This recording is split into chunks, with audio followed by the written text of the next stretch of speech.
growing up, you'll know someone in school that you know for a fact is going to make it in this world. Someone that you see in the classroom, in the hallways, that you have nothing but respect for. Someone in that class that everyone likes. And this today is that person I'm going to interview today. Ladies and gentlemen, I want to introduce you to the host of Living Beyond podcast, Dr. Gabriel Warren. Gabe, how you doing, man? I'm doing good, man. Thanks, man, for having me on. Man, I appreciate the kind words, man. It's a mutual feeling, so I'm glad to be a part of your show today. Like hell it was. You know dang well I was probably gonna be a garbage man. But no, but for real, I was actually working on an introduction. I wanted to give you like the best introduction because ever since we were kids, I had nothing but respect for you. I had nothing but respect for your brother. Y'all were two of the nicest people I ever met in my life. Uh, I'm just glad to see what you're doing in your life. If one person out of our class made it, I wanted it to be you. Thank you. So it's cool to see that you are very successful. But we're gonna have to get this started. This interview is not it's not about you and me. It's about you. I want to know a little bit about your upbringing. Where are you from? Of course, I know where you're from because we went to high school and Saturad and elementary school together. But where are you from so everybody else can know? Yeah. So originally, I don't know if you knew this or not, but I was born in Eufaula, Alabama, down near like Dothan and things like that. So I was born there, went to school through kindergarten in Eufaula, and then my dad got a job and we moved to Phoenix City around the late '80s, early '90s. So I grew up and spent my entire childhood from kindergarten in Phoenix City, Alabama, and of course there I have two older sisters and I have three other brothers. So we're a pretty big family, and all of us were, involved in so many activities. My parents, both parents, are in the ministry, so they're pastors, and my dad was a chaplain for a long time at a local mission in Columbus, Georgia. So we grew up there, and then I ended up after high school. I was able to get a scholarship to do track, do the high jump at the University of Alabama. So that kind of helped me to transition from Phoenix City and then start the next phase of life after high school. But yeah, it was a pretty fun time growing up in Phoenix City with all of my friends and my siblings. And I did three sports while I was in high school. So I did football, basketball, and track. So Now you was an accomplished. I knew personally that you was an accomplished football player. But and also, I saw you maybe once or twice play basketball. Your brother was one hell of a basketball player. Uh, what was when you went to college? What made you decide to just do track? so a couple things. So I did get an opportunity to get offered a scholarship for basketball, but it was at the time, and my limited knowledge at the time, it was schools that I felt like I didn't want to go to. A lot of them were smaller schools. They weren't like Division 1, things like that. But I ended up getting recruited by, like I said, Alabama and Auburn and Southern Illinois up in Carbondale, Illinois for track and field. So I kind of got interested in going the Division 1 route. So that was really the main pull. Is basketball was always my first love, and I still love it today. But when it came down to me going to college, I wanted to go to one of the schools that you see on TV every weekend when you're watching football, when you're growing up, things like that. And none of those schools recruited me for basketball. Okay, so you just went the track route in Alabama. Did you ever decide to, become like a walk on in Alabama? I mean, during that time you went to Alabama, they were on probation. Uh, I keep in mind, I don't want people at home. I have some former athletes from college and football. I mean, when it comes to college athletes, I watch football. I don't. I didn't even know Alabama had a hockey team. I mean, it is what it is. I just watch football. Uh, but I knew you was an accomplished football player. I mean, I've seen you play personally. I Mm-hmm. mean, did you ever decide like maybe you should have tried out, maybe helped out a little bit?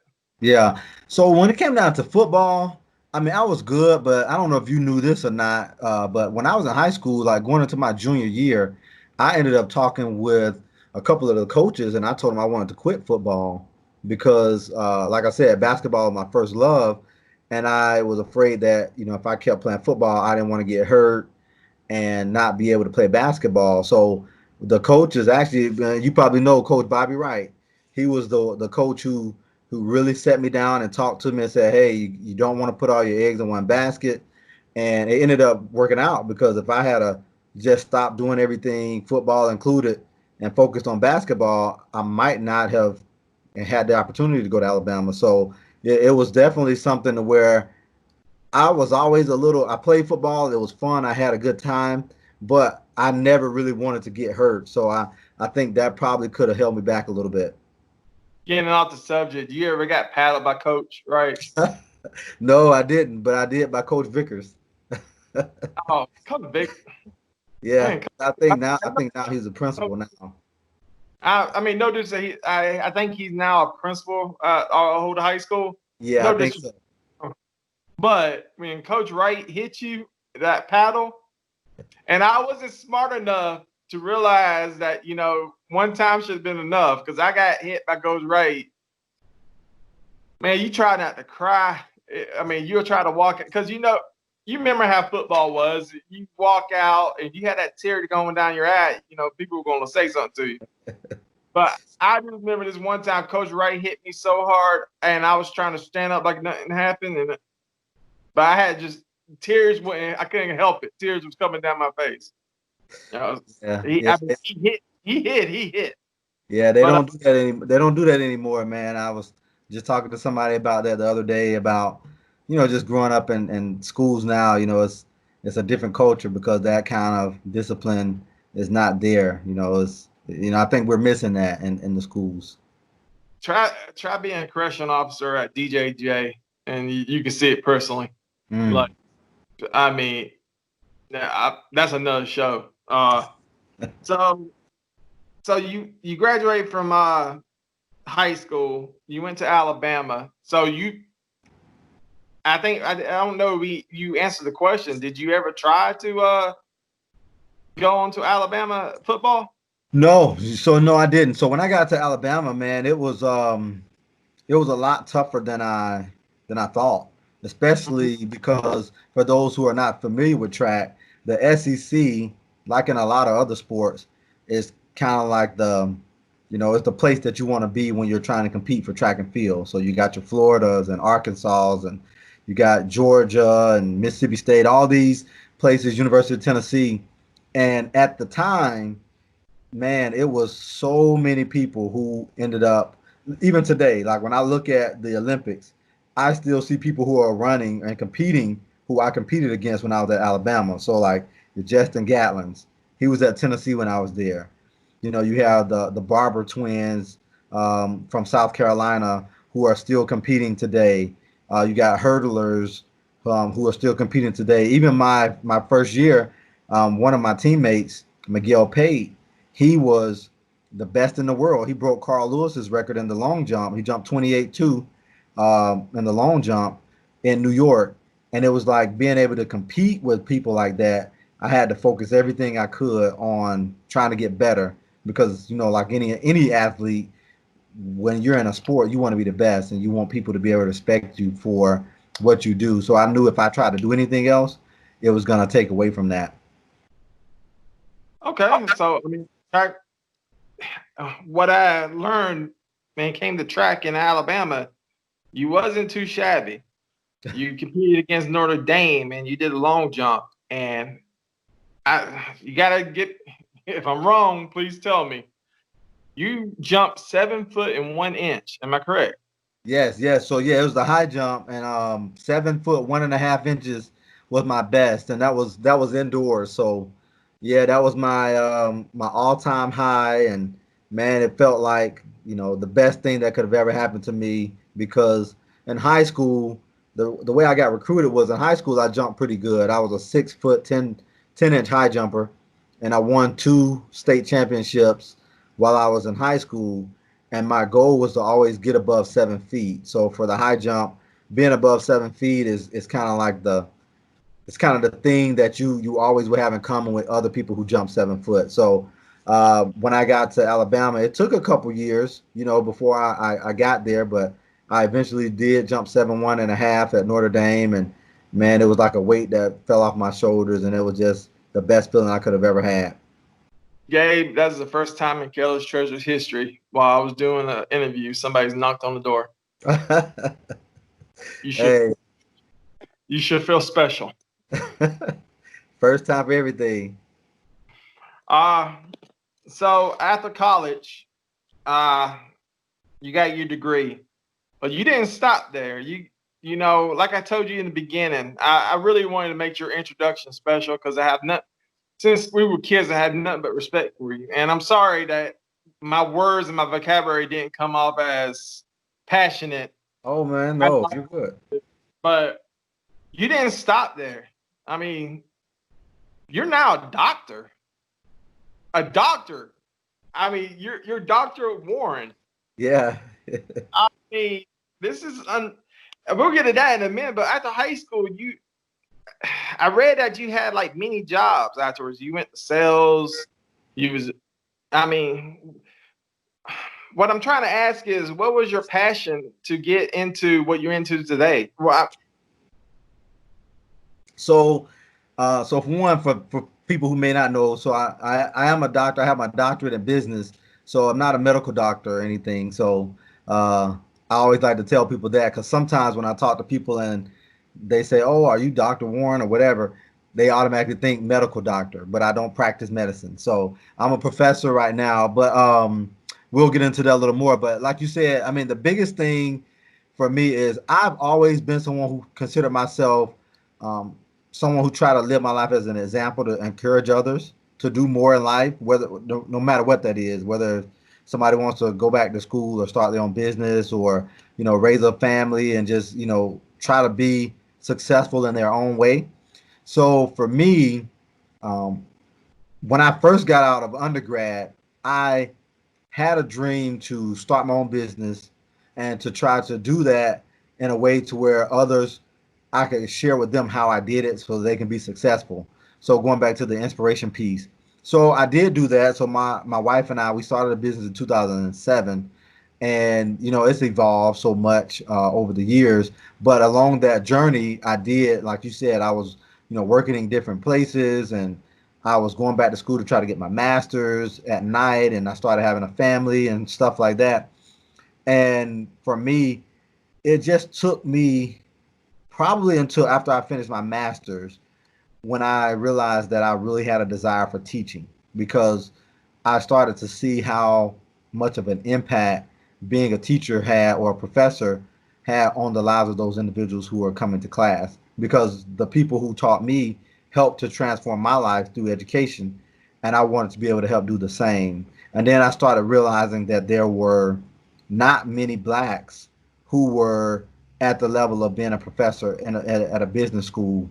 So for me, that just gave me something to strive for. And it took a little while. It took me 12 years from the time I finished my undergrad until the time I actually finished my doctorate. But over those 12 years, I was working at many different places and taking classes online to try to earn my doctorate. So it worked out pretty good. Now, this is probably a little off the subject, but with today's environment, and it wasn't something I was planning to ask, but I'm interested to see where your uh what is your opinion on today's environment, especially racial wise.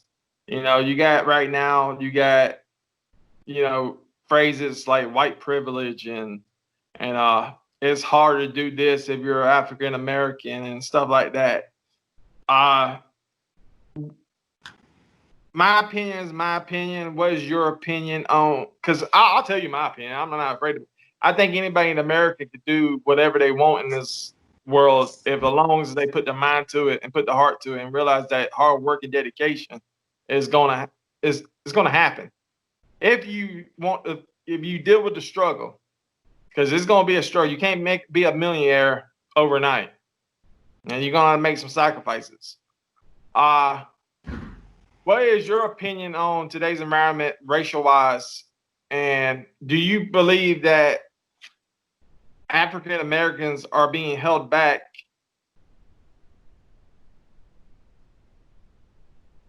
Yeah. So my opinion today is I think it's harder. I don't think African Americans are being held back, to answer your question directly, but I do think it's harder for us. And the reason why I say that is because I've had this conversation with, where I live now. I live in northern Minnesota, and the majority of the people that I interact with each and every day are not black. So we've had that discussion about just the way, I mean, I'm sure you've heard of that term, systematic racism and things like that. And some people say they don't believe in that. Some people say they do, whatever. But I'm of the opinion that systematic racism does exist. And I'll give you one example. There's a pastor that I know who my wife and I would listen to all the time. And he talked about how when he first, now his ministry is big, and I'll give you his name in a second, but now his ministry is big, it's international. Everybody knows him. He's been the chaplain of the football team for the Dallas Cowboys. He's done so many things, has a radio show, television show, all these things.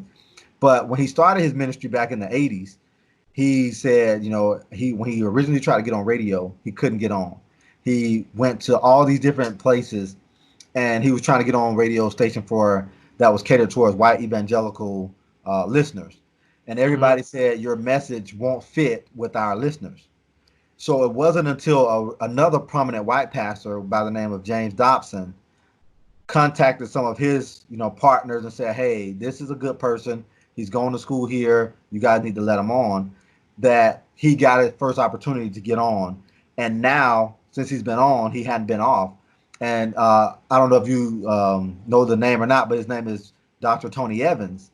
And he's internationally known, been doing ministry probably over 40 years now. And he attributes James Dobson with helping him get on radio as the way for him to kind of get to where he was.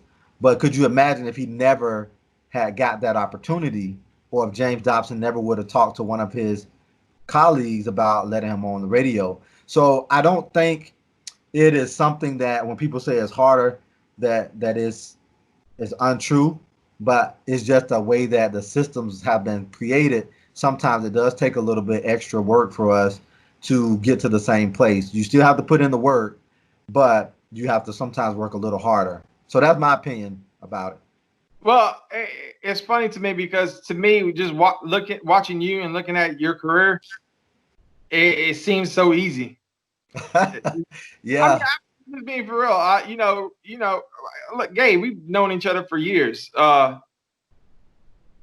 You've been successful in everything you ever did. You walked outside, you was successful by walking out that door. So like, it's hard for somebody like me who struggled all my life to, and then like somebody telling me that who I'm not. This is not towards you by no means. Somebody who has $1 million in their checking account telling me that they struggle. Now, I think that's where the world is right now. It's Right. a little weird, but don't want to make it about race right now. Yeah, I'm sorry I even went that route, but oh no, you're good, man. You're good, man. And I'll just follow up and just say, well, please know that I definitely haven't been successful at everything I've done, but I'm grateful to hear that it looked that way on the outside. But believe me, man, the past 19 and a half years since we graduated from high school, it has been an up and down journey for sure. So just know that that's definitely grace that you were able to see it as something where I didn't have a lot of struggles. But yeah, it's been a long journey. well, just know that everybody from my hometown thinks very highly of you. And it's not just me that got respect for you. It's It's a lot of people in Phoenix City, Alabama that got respect for you. And that's Man, coming from the heart. But thank you, man. we'll hug and kiss later. Let's get back to the business. Uh, Being a market consultant, how'd you get into that? So I got into that because my formal training is in marketing.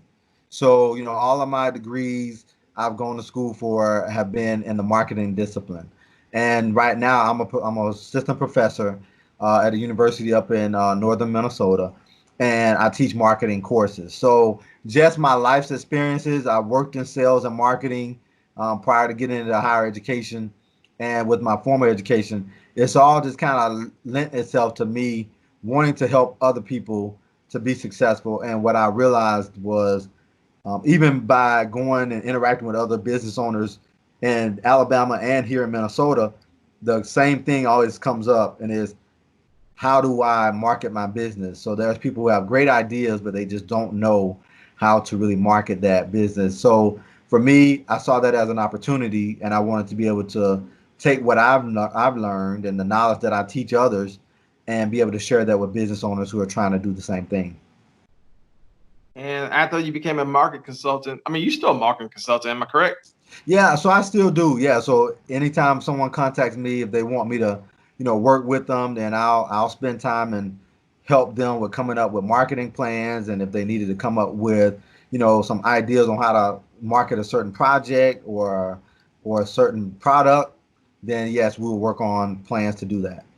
But this is how I found out about you. After high school, like everybody, you lose touch with everybody. You know, you became a public speaker, a very damn good one at that. And you wrote a book called No Regrets, which was at one time very high on Amazon. Yeah, thank you, Uh, thank you. so what got you? I mean, first off, you can tell by my interview skills, I can never be a public speaker, but I think my story could influence a lot of people. Yeah. Uh, how would someone who, like you, who was very shy in high school? I mean, you was Oh gay. yeah, absolutely, absolutely. Now, but in high school, you was very shy. Your brother was always very quiet. How would you get into public speaking? And it's like, if I was come to you right now and say, Dr. Warren, because I know you as Gabe, but Mhm. Dr. I want to be a public speaker. I stutter. My vocabulary is bad. You know that I don't have probably the charisma that you have. What would you do what would you say to me and say, Joey, this is the route you need to go? What would you say? So it'll be a couple things. First, it's funny to hear you say that, because even now when I talk to people, they're always like, "Oh, you're just so outgoing and all these things." And I've had this conversation with my wife about how, like you said, I used to be really shy. I never really talked up in class. I just kind of listened. I didn't do that. So it's funny that you would bring that up too, because that's reality. But I think that also is kind of what I would tell you as a person, or any person who was kind of struggling, is that, learning how to be a public speaker is something that is possible. It's not a gift that was given to me. It's not something that I was blessed with as it relates to um, me just saying, oh, I was born with the gift to public speak. I learned. And I did that by a couple of ways. One, I learned by listening to podcasts and finding out what it is that speakers do in order to become better at speaking. And then I started out by speaking in smaller places. So I started trying to do stuff like going to the local schools, elementary schools, high schools, and just sharing for 10 or 15 minutes about my story, and just trying to let people know, like I said, going back to the encouraging things, that you can do more in life, you can be better, you can strive for greatness, things like that. And then as I started working in the industry, really being in sales helped me a whole lot, because at that point, I was always interacting with strangers. I was having to do cold calls. I was having to follow up with people and deal with customer service, all of those things that forced me to interact with people I didn't know, and be confident in what it was that I knew, as far as the knowledge that I had about the products and services. And those things kind of carried over into me when I started teaching, because at that point I was teaching from a place of, knowledge and industry knowledge, and it was like I had that confidence about what it was I was saying. So I just think over time the same thing can happen with anyone. Just if it's something that you do, like in your career, or even if it's your story, then you can be as confident as anybody when you're sharing your story because it's your story. And where people run into problems is they try to be public speakers about stuff that they have no idea or no lived experience through. And that's when you start to run into being shy and struggling, and people don't know, they know that you're not being authentic. Well, the book No Regrets, I recommend everybody to read it. I like to listen to the people like Tony Robbins Yeah. and whatever inspiration. Those are the people that I really look up to.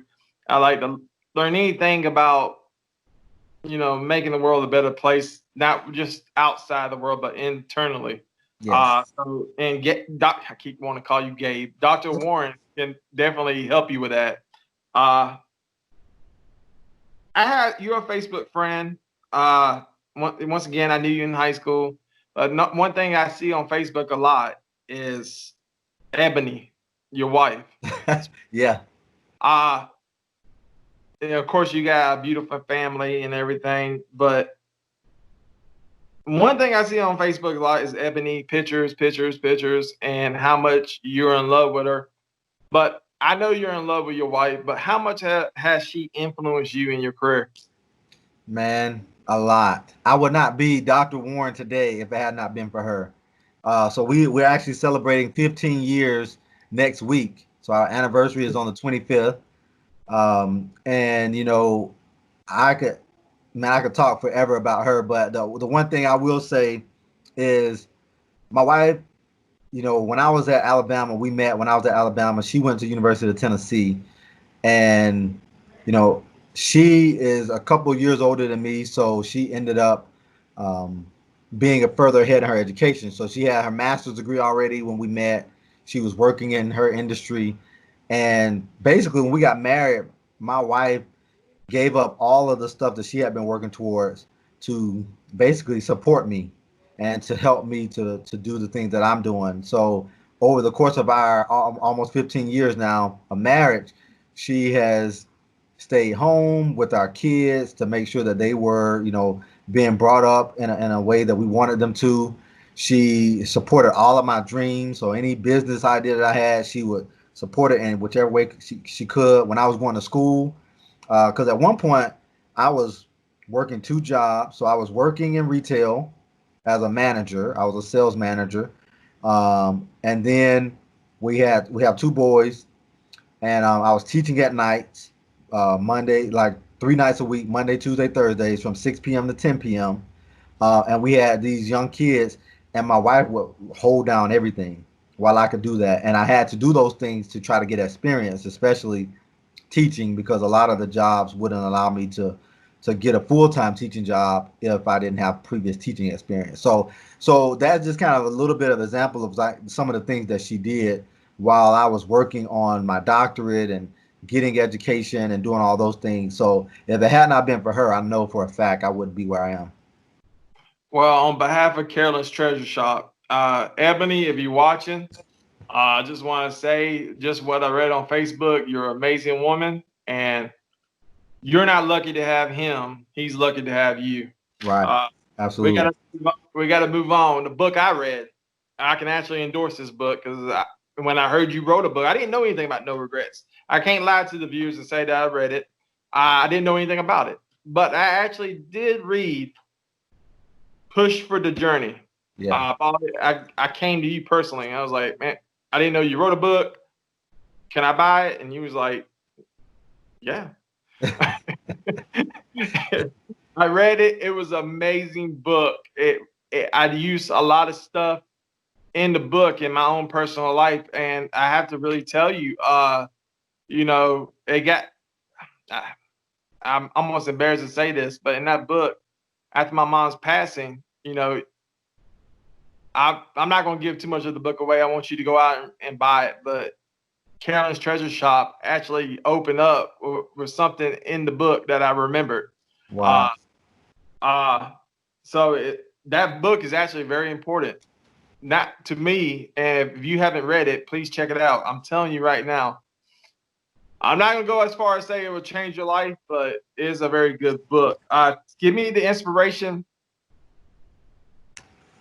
If you mute me one more time while I'm filling your career. We're almost done anyway. We got a couple more things to talk about. Can you tell me what gave you the inspiration to write Push for the Journey? Yeah, so man, first, thank you for sharing that, because I mean, I had no idea that you were impacted by the book that much, man.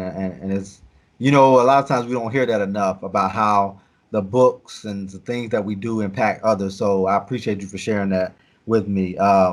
But man, the inspiration was really my life. I mean, like I said, my main goal in life, I feel like my main purpose is to try to inspire others to do more and to strive for whatever it is they feel like they've been called to do.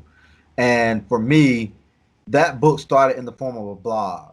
So I was blogging for about 2 years about just experiences that I've had, things that I've learned. Like you mentioned before, I did plenty of different jobs along the way, along my journey. I actually, when I was working towards my degrees, I actually ended up going to school 2 times, and I didn't finish. I had to stop going for different reasons, and it was just as I was going through life, it was kind of my personal way to journal, to say, this is what I went through. This is the lesson that I learned. And I wanted to be able to share that lesson with others and give them an opportunity to reflect on their life and their journey. And hopefully they can find a lesson in it to be able to move forward. So that was the inspiration, was really it was two things. Push for the journey. The reason why I called it Push for the Journey was I was speaking to myself to push myself to keep moving. But then I also said, I wanted it to push others to keep moving in their journey as well. So that's how I came up with that title, Push for the Journey. Well, it also pushed a lot of other people. Let's get to the bread and butter. New podcast, Living Beyond. First off, how you get the name Living Beyond, and second, what gave you? I've been saying this word a lot. What gave you the inspiration to Yeah. start a podcast? So the Living Beyond podcast is new, just started in April, and really what it means is, so I wanted to focus on ways that I could. So I'm a person of faith. Like I said, my parents are both pastors, and I wanted to find a way that I could be able to help individuals know that just because you are successful doesn't mean that you have to do it detached from faith. And there have been so many people I've met who've been successful in business and sports and even like in raising their families. And a lot of them, they don't attribute that to faith.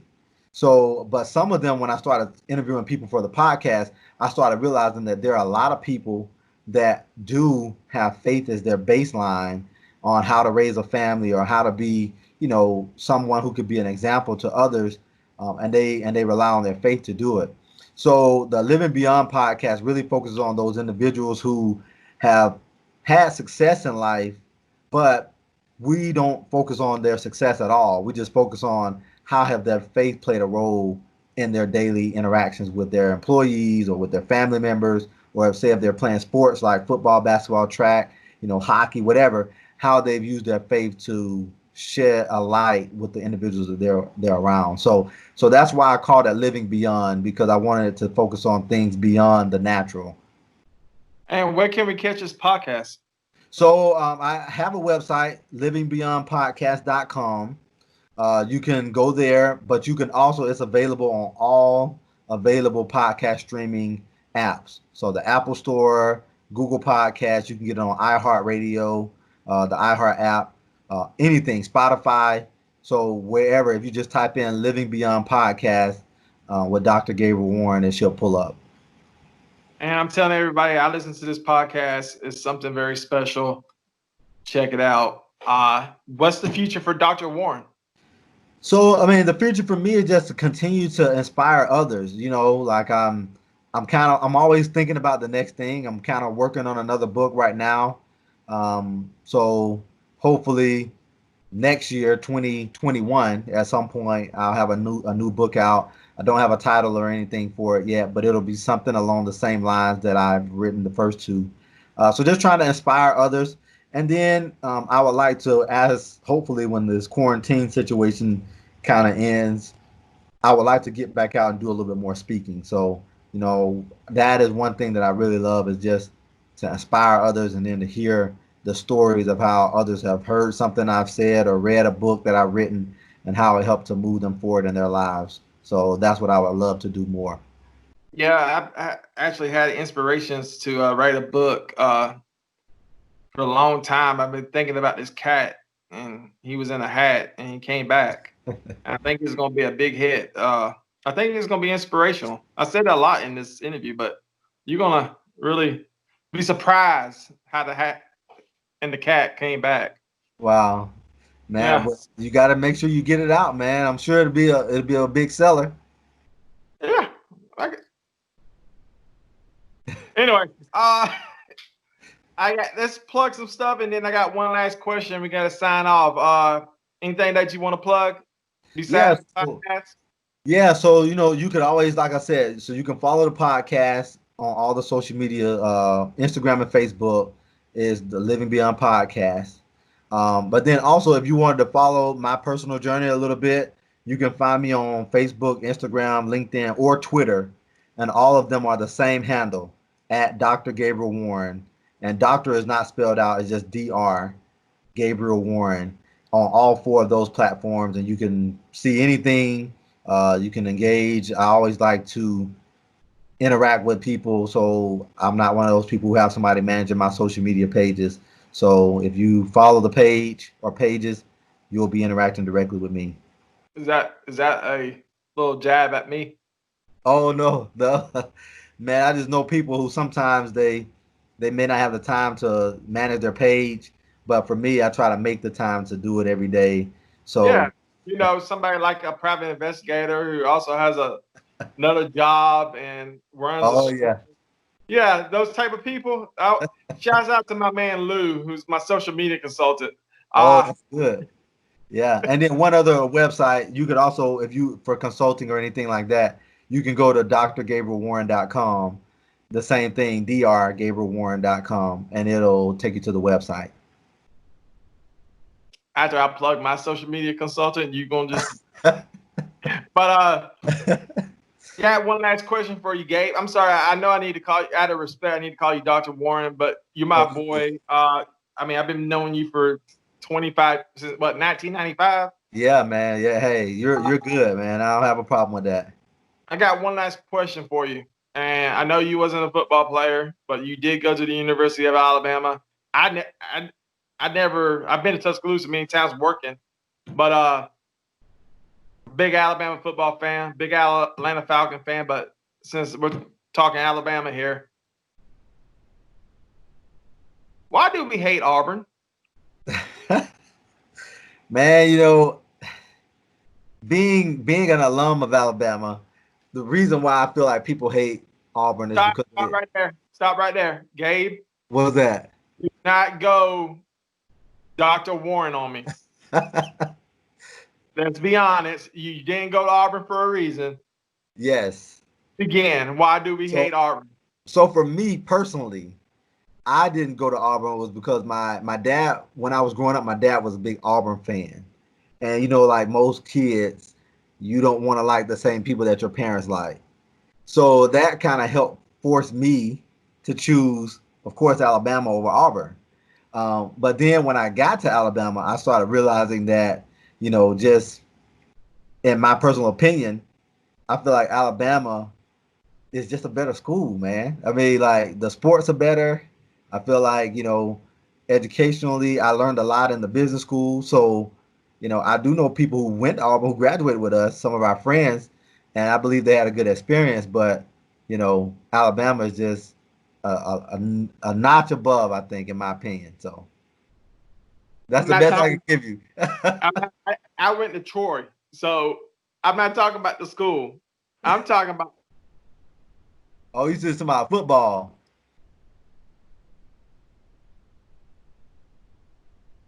Hey, you back? I'm talking about football. Oh, just football. Oh man, the reason why people hate Auburn football is just because, man, sometimes I feel like they take some of our players, man. You know, and that's one of the reasons why I hate them, man. I always, like I said, we're all about being competitive. So we want to win, and that means we got to get the best players in the state and the surrounding states. And sometimes Auburn throws a wrench in that. So that's why I hate them when it comes down to sports. Well, I'll tell you what, I got the best guest today. Dr. Warren, it was an honor. It was a privilege. Here at Carolyn's Treasures, you can design your own belt. Alabama's my favorite team. Roll Tide! We don't like Auburn around here, but if you do, we will make you one of our Auburn championship belts. Ooh, Dad, this is heavy.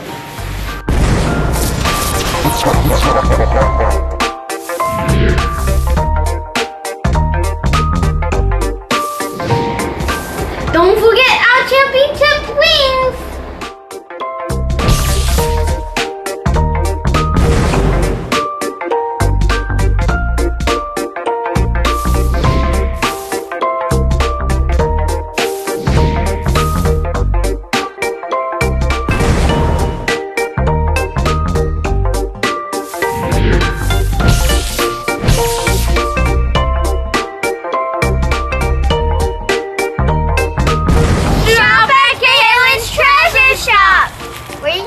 Best deals on anything.